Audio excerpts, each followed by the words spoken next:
Bien-aimés dans le Seigneur, nous voulons vous présenter une pensée qui vient de l'éternité. Beaucoup sont en train de se perdre en ce temps difficile puisqu'ils sont à la recherche de beaucoup de choses.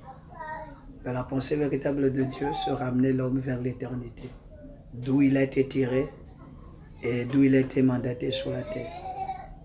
Voilà pourquoi la Bible nous dit que nous sommes ambassadeurs de Christ. Nous savons tous qu'un ambassadeur représente son pays dans une terre étrangère. Et nous comprenons donc que nous sommes sur une terre étrangère qui est la terre.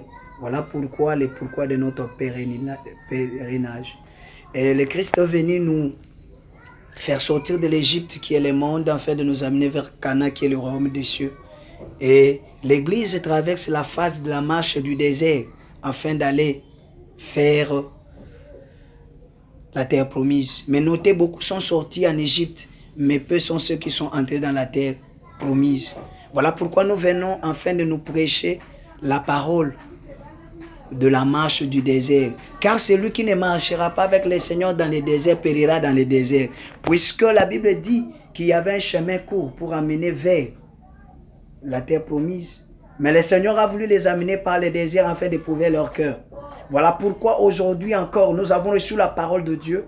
Le Seigneur pouvait nous enlever dès lors que nous l'avons reçu. Mais nous a laissé marcher encore dans le désert de ce monde afin qu'il puisse éprouver notre cœur. Afin que s'accomplisse cette écriture qui dit « Cherchez la paix avec tous, mais la sanctification, c'est à laquelle personne ne verra le Seigneur. » Et cette sanctification se manifeste par trois choses sur la terre.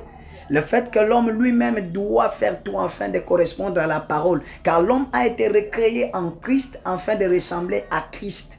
Puisqu'il est le modèle parfait, l'homme devait donc ressembler à Christ en vue de démontrer Christ. On les rappelait disciples puisque on voyait Christ en eux.